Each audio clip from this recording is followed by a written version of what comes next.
Uma filosofia de vida. De uma forma geral, a sociedade precisa de leis para se organizar, pois sem as mesmas, cada um faria o que bem entendesse e provavelmente viveríamos num grande caos. Mesmo nas sociedades mais antigas e primitivas, de alguma forma, mesmo que rudimentar, as leis, as regras, os hábitos coletivos se fazem presentes normatizando o comportamento das pessoas. Quando isso não ocorre, instala-se a anarquia e o caos na concepção mais negativa dessas palavras. Olhando por esse ângulo, podemos imaginar que precisamos de leis para que vivamos organizados e, de certa forma, em paz.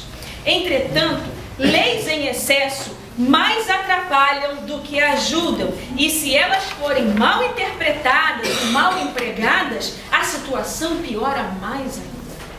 Na época de Jesus, existiam mais de 600 leis, além dos 10 mandamentos. Cada lei mais complicada do que a outra.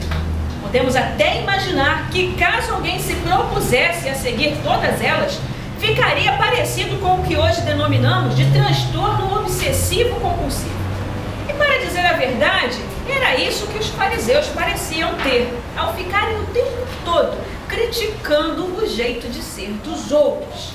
Apenas um detalhe nos desvia de acreditar nisso. Em certa ocasião, Jesus advertiu os seus seguidores a fazer o que os fariseus ensinavam, mas não o que eles faziam, pois eles não faziam aquilo que eles ensinavam. Ou seja, eram hipócritas. Mateus 23, de 2 e 3.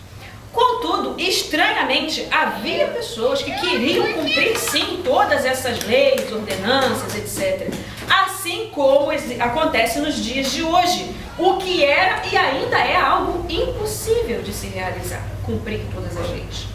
Ainda hoje vivemos situações idênticas. Se por um lado precisamos ser zelosos com a nossa fé, buscando sempre o crescimento espiritual com a prática do bem, por outro lado precisamos ter cuidado com o fanatismo e com o legalismo, uma vez que sabemos ser impossível ser cristão 100% correto. Ser qualquer pessoa 100% correto é impossível, né? Precisamos ser humildes e realistas. Necessitamos estar cientes da nossa natureza humana, que vive em luta contra a nossa natureza espiritual, do dilema que é escolher entre o certo e o errado, entre o bem e o mal, entre a boa ação, a má ação e a omissão. É uma verdadeira guerra interior, e só mesmo Jesus para nos dar conforto e descanso. Só Deus, na pessoa de Jesus, para guiar as nossas escolhas e nos dar discernimento. Romanos 7, 21 até 8, 6. Jesus, o Rei humilde, que revelou-se ao mundo montado em um jumentinho, pode nos dar tranquilidade através do seu reinado de paz. Zacarias 9, 9 e 10. Ele pode nos dar descanso, pois o seu fardo é leve. Mateus 11, 28 e 29. Vemos aqui um possível paradoxo. Por um lado, Jesus nos diz que nós podemos encontrar descanso nele, pois seu fardo é leve. Mas, por outro lado, São Paulo diz em sua carta aos Romanos que, como seguidores de Jesus, vivemos em uma constante luta interna entre escolher o que é certo e escolher o que é errado. Pois bem, o que ocorre é que Jesus, com a sua filosofia de vida, nos ensina a nos libertarmos de leis sem sentido, vazias e que não levam ninguém a nada realmente útil. Entretanto, como cristãos, nossas escolhas são ou deveriam ser sempre para o que é justo, correto e ético.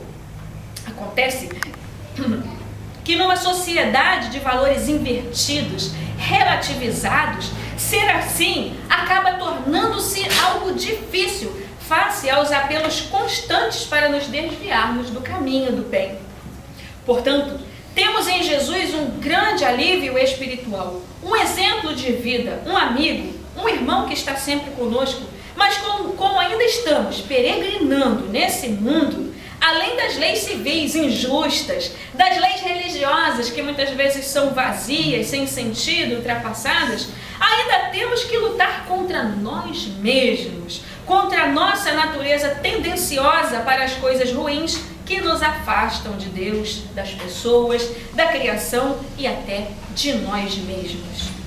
Seguir a filosofia de vida que Jesus nos deixou, mesmo em meio a esse turbilhão de situações, contradições, dificuldades, opressões, é o que nos alivia e conforta, pois nos mostra que viver uma vida de serviço, de amor, de paz, ainda é o melhor caminho que podemos escolher para que a nossa sociedade permaneça organizada e em paz. Quando seguimos os ensinamentos de Jesus, deixamos de lado o egoísmo e passamos a viver no coletivo, pensando, desejando e contribuindo para o bem-estar de toda a criação. Viver, pensar, agir assim nos dá paz, independentemente de qual seja o nosso credo religioso, classe social, etnia, seja lá o que for. Que Deus nos ajude a alcançar esse ideal e filosofia de vida. Amém.